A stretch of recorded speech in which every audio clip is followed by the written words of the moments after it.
जय हिंद दोस्तों, welcome to my YouTube channel GK वाला। साथियों, इस प्यारे से यूट्यूब चैनल जीके वाला में आपका स्वागत है।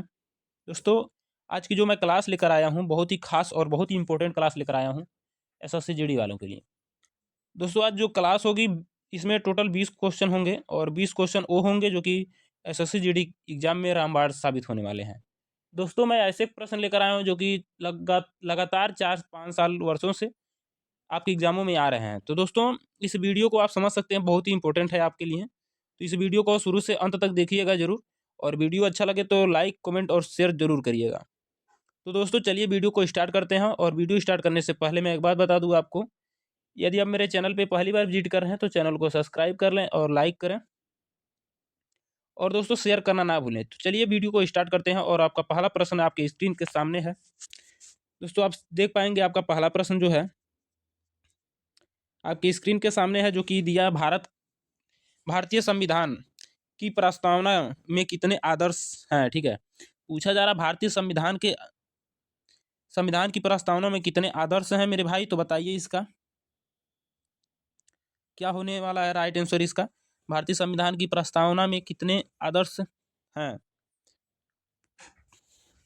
तो भाई, इसका जो करेक्ट आंसर होगा आपका, यानी राइट जो आंसर होगा, ऑप्शन नंबर सी देखने को मिल रहा है। ठीक है, ऑप्शन नंबर सी जो होगा मेरे भाई राइट आंसर होगा। जो 5 प्रस्तावना है वो क्या होंगे, राइट आंसर होंगे। प्रश्न नंबर जो है 1 के 5 कितने होते हैं, प्रस्तावना 5 दिए गए हैं। प्रस्तावना में आदर्श 5 है। ठीक है, इसी क्रम में हम लोग देखेंगे प्रश्न नंबर 2, जो कि आपकी स्क्रीन के सामने रहा, दिया है भारत का सबसे छोटा राज्य क्षेत्रफल के अनुसार। तो दोस्तों, हमको लगता है सारे प्रश्न को, ये जो प्रश्न है दोस्तों सारे विद्यार्थियों को पता होंगे। तो ये रहा आपका, कमेंट में आंसर देंगे आप। ठीक है, इसको जो है आप कमेंट में बताइए कि इसका राइट आंसर क्या होगा। इसका मैं आंसर नहीं बताने वाला हूँ, क्योंकि ये सारे बच्चों को पता होगा प्रश्न नंबर 2 का। तो दोस्तों, जिनको जिनको पता है ये प्रश्न, वो जरूर कमेंट में बताएंगे। भारत का सबसे छोटा राज्य क्षेत्रफल के अनुसार कौन सा है, सिक्किम है, गोवा या फिर त्रिपुरा। तो दोस्तों, इसमें से आपको बताना है। ठीक है, चलिए बताइए फटाफट कमेंट में, और ऐसे बताइएगा। प्रश्न नंबर 2 है तो ऑप्शन यहाँ पे डाल दीजिएगा ब्रैकेट में करके, और यहाँ पे ऑप्शन डाल दीजिएगा। ठीक है, जो भी होगा। तो दोस्तों, इस प्रकार आपको इसका राइट आंसर आपको बताना है। चलिए बताइएगा कमेंट में, मैं देखता हूँ। और दिया है प्रश्न आपका जो है 3, प्रश्न 3 दिया है दोस्तों आपका, लौह पुरुष किसे कहा जाता है, यानी कि लौह पुरुष के नाम से किन्हें किन्हें जाना जाता है, या फिर लौह पुरुष किसे कहा जाता है। तो दोस्तों, आपको बताना है।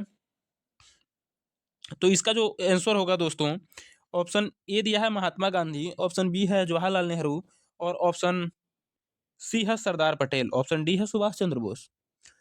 तो मैं बता दूं, इसका जो करेक्ट आंसर यानी राइट जो आंसर होगा, ऑप्शन नंबर सी हो जाएगा। सरदार पटेल को जो है लौह पुरुष के नाम से जाना जाता है। सरदार पटेल जो थे दोस्तों, उनको क्या कहा जाता है, लौह पुरुष के नाम से जाना जाता है। तो दोस्तों, चलिए हम लोग प्रश्न नंबर देखते हैं 4। प्रश्न नंबर 4 है दोस्तों, लोकसभा का अधिकतम कार्यकाल होता है। ठीक है, लोकसभा का अधिकतम कार्यकाल होता है कितने वर्षों का होता है। ऑप्शन ए है 4 वर्ष, ऑप्शन बी है 5 वर्ष, ऑप्शन डी है 6 वर्ष, ऑप्शन डी है कि ना 7 वर्ष। इसका जो आंसर होगा राइट, ऑप्शन नंबर 4 बी जो है दोस्तों राइट आंसर हो जाएगा प्रश्न नंबर 4 का। 5 वर्षों तक इसका क्या होता है, अधिकतम कार्यकाल होता है। और इसी प्रकार देख पाएंगे दोस्तों। और दोस्तों, आपका जो 5वां प्रश्न है, आप देख पाएंगे, भारत की पहला महिला राज्यपाल कौन थी। भारत की जो पहली महिला राज्यपाल जो थी, कौन थी दोस्तों, आपको बताना है। प्रश्न नंबर 5, ऑप्शन नंबर बी होगा सरोजिनी नायडू जी जो थी दोस्तों, सरोजिनी नायडू। ठीक है, ये क्या थी, भारत की पहली महिला राज्यपाल थी। पूछेगा भारत की पहली महिला राज्यपाल कौन थी, तो सरोजिनी नायडू हो जाएगा। और इसी प्रकार देखेंगे प्रश्न नंबर 6। प्रश्न नंबर 6 है दोस्तों, नीली क्रांति संबंधित है, किससे संबंधित है नीली क्रांति, ये आपको बताना है। तो बताइए फटाफट इसका आंसर क्या होगा। तो इसका जो राइट आंसर होगा, दूध उत्पादन, मत्स्य पालन, तेल बीज या फिर कृषि। दोस्तों, बताइए इसका आंसर क्या होने वाला है राइट, नीली क्रांति संबंधित है। तो इसका जो आंसर होगा मेरे भाई, इसका मैं आंसर बता दूं तो ऑप्शन नंबर बी, मत्स्य पालन, यानी कि मछली पालन जो है राइट आंसर होगा इसका। Option number B. इसी क्रम में हम लोग देखेंगे प्रश्न नंबर 7। मानव शरीर की सबसे लंबी हड्डी, ठीक है, मानव शरीर की जो सबसे लंबी हड्डी होती है मेरे भाई, वो होती है आपकी फीमर। ऑप्शन नंबर ए यानी कि राइट आंसर होगा फीमर। इसी क्रम में आप लोग देखेंगे प्रश्न नंबर 8। भारतीय राष्ट्रीय कांग्रेस की स्थापना, यानी भारतीय राष्ट्रीय कांग्रेस की स्थापना जो हुआ था 1885 में हुआ था। कब हुआ था दोस्तों? तो 1885 आपका राइट आंसर हुआ। इसी प्रकार आप देखेंगे प्रश्न नंबर 9। प्रश्न नंबर 9 दिया है आपका, भारत का सबसे बड़ा झील क्षेत्रफल के अनुसार।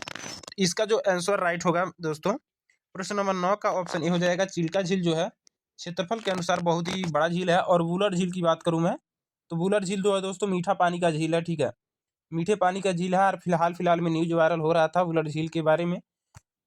इसको जो है, इस पे क्या रेलवे की पटरी बनी है, वुलर झील पे हाल फिलहाल में बना है, उद्घाटन हुआ था, मोदी जी गए थे वहाँ पे। तो दोस्तों यही कुछ इसके प्रश्न है। और इस क्रम में देखेंगे प्रश्न नंबर 10। प्रश्न नंबर 10 जो है, संविधान की आत्मा किसे कहा जाता है? दोस्तों संविधान की आत्मा पूछा जा रहा है, किसे कहा जाता है?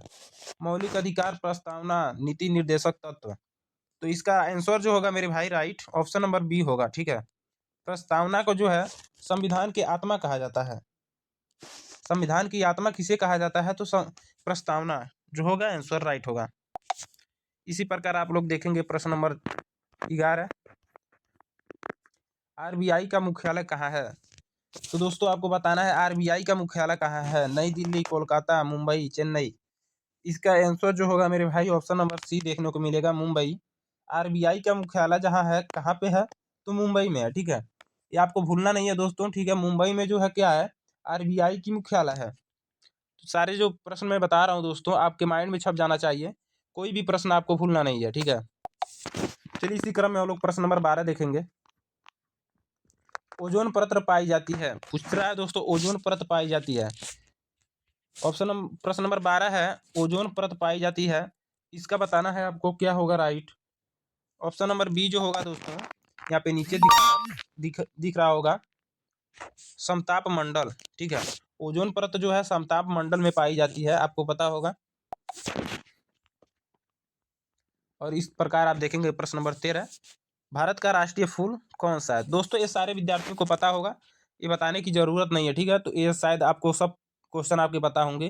भारत का राष्ट्रीय फूल क्या है? गुलाब है, कमल है, सूरजमुखी, गेंदा। तो ये तो आप बता देंगे, ठीक है। इसको कमेंट में आप बताइएगा, इसको पूछने की जरूरत नहीं है, इस पर ज़्यादा समय नहीं देंगे। तो इसका जो आंसर होगा आपको कमेंट में बताना है। इसी क्रम में हम लोग प्रश्न नंबर 14 देख लेंगे। दिया भारत रत्न, ये इंपॉर्टेंट है दोस्तों, आपके लिए बेहद इंपॉर्टेंट प्रश्न है ये, ठीक है। बहुत ही इंपॉर्टेंट है, आपके एग्जाम में डायरेक्ट देखने को मिलेगा ये, ठीक है। तो इसको आप तैयार कर लीजिएगा। दिया है भारत रत्न किस क्षेत्र में दिया जाता है? भारत रत्न पूछा जा रहा है दोस्तों, जो पीपल के पत्ते का जैसा होता है, ठीक है, उसका आकार उस टाइप का होता है, लेकिन बहुत ही कीमती होता है वो, ठीक है, माना जाता है। दिया है केवल राजनीति, केवल खेल, कला, साहित्य, विज्ञान व सेवा एवं से केवल साहित्य। तो भारत रत्न जो है किस क्षेत्र में दिया जाता है? तो आपको पता होना चाहिए दोस्तों ऑप्शन नंबर सी, यानी कि कला, साहित्य, विज्ञान व सेवा, इन सभी जो है क्षेत्रों में क्या भारत रत्न दिया जाता है। आपको ये सारी बात जो है आपको पता होनी चाहिए। और इसी प्रकार देखेंगे मानव शरीर में रक्त का शुद्धिकरण। दोस्तों ये जो प्रश्न जो मैं बता रहा हूँ, मानव शरीर में रक्त का शुद्धिकरण, ये प्रश्न मैं बहुत दिनों से क्लास में करा रहा हूँ, लगभग दो दिन से जो क्लास आ रही है उसमें से मैं जानबूझ करके प्रश्न मैं डाल रहा हूँ, ताकि आपके माइंड में छपता जाए। जैसे जैसे आप प्रश्न एक एक दो डेली आप पढ़ेंगे तो माइंड में छप जाएगा दोस्तों, परमानेंट, हरदम के लिए, ठीक है। तो इसको बताइए आप, भारत मानव शरीर में रक्त का शुद्धिकरण कौन करता है? हृदय, फेफड़े, गुर्दे एवं यकृत। तो बहुत सारे विद्यार्थियों को लग रहा होगा कि हृदय जो होगा राइट होगा, यानी कि आंसर जो होगा सही जो होगा हृदय होगा। तो दोस्तों बिल्कुल ऐसा नहीं है, ठीक है। आपका गुर्दा जो है, यानी कि गुर्दे जो है क्या करते हैं? रक्त का शुद्धिकरण करते हैं। आज से आपको पता हो गया होगा कि गुर्दे जो होते हैं आपके रक्त का शुद्धिकरण करते हैं, यानी कि हृदय जो है क्या है आपका राइट आंसर नहीं है। और देखेंगे आप इसी प्रकार प्रश्न नंबर 16। सबसे हल्की धातु, ठीक है, पूछ रहा सबसे हल्की धातु। बताओ मेरे भाई सबसे हल्की धातु कौन सी है? सबसे हल्की धातु क्या है बताइए फटाफट। सबसे हल्की धातु पूछा जा रहा है। सोडियम, लिथियम, पोटेशियम या फिर एल्युमिनियम। सबसे हल्की धातु पूछा जाए तो दोस्तों क्या होगा इसका, प्रश्न नंबर 16 का ऑप्शन बी जो है लिथियम जो है दोस्तों सबसे हल्की धातु होती है। और पूछा जाता है कभी कभी कि जो चाकू से कट जाए उस धातु को क्या कहते हैं, तो ये जो होगा दोस्तों आपका सोडियम हो जाएगा। सोडियम को जो है आप चाकू से आसानी से काट सकते हैं। और देखेंगे जो नेक्स्ट प्रश्न है, प्रश्न नंबर 17। भारतीय संसद में कितने सदन होते हैं? भारतीय संसद में कितने सदन होते हैं? 1 2 3 4 कितने सदन होते हैं मेरे भाई, तो बताइए इसका। ऑप्शन बी जो होगा करेक्ट यानी कि राइट जो होगा ऑप्शन बी, 2 सदन होते हैं भारतीय संसद में। और इस प्रकार देखेंगे जनगणमन रचयिता कौन है, जनगणमन के रचयिता कौन है? बंकिम चटर्जी या फिर महात्मा गांधी, रविन्द्रनाथ टैगोर, सुभाष चंद्र बोस। इसका जो ऑप्शन होगा सही दोस्तों ऑप्शन सी हो जाएगा। रविन्द्रनाथ टैगोर जो है क्या है, जनगणमन के रचयिता हैं वकील रविन्द्रनाथ टैगोर। ये नहीं, बिल्कुल भी नहीं दोस्तों। ऑप्शन क्या होगा? ऑप्शन सी होगा। चलिए इसी प्रकार हम लोग देखते हैं प्रश्न नंबर 19। प्रकाश वर्ष किसकी इकाई है? मेरे भाई बताना है आपको प्रकाश वर्ष जो है किसकी इकाई है, समय की, दूरी की या फिर प्रकाश की ऊर्जा की। तो इसका होगा जो राइट आंसर दूरी की। ठीक है, दूरी की जो है प्रकाश वर्ष इकाई होती है।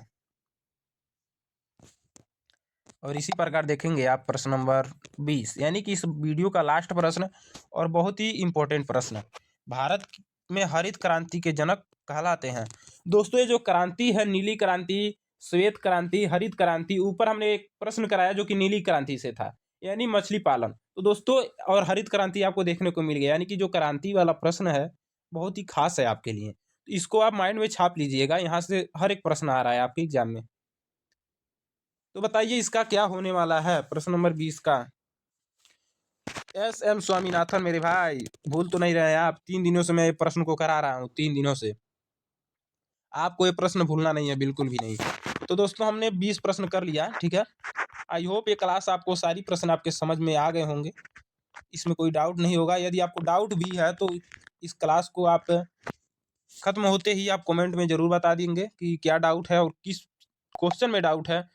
कमेंट में लिख करके ज़रूर बताइएगा, मैं उसका जो है ऑपरेशन नेक्स्ट वीडियो में ज़रूर करूँगा।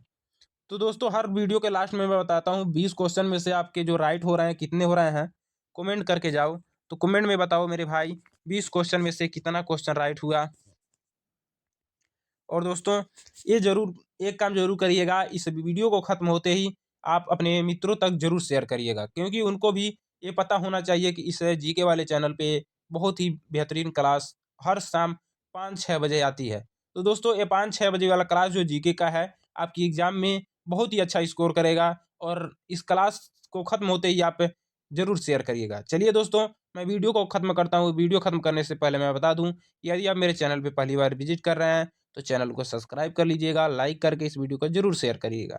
चलिए मिलते हैं नेक्स्ट वीडियो में, तब तक जय हिंद, वंदे मातरम।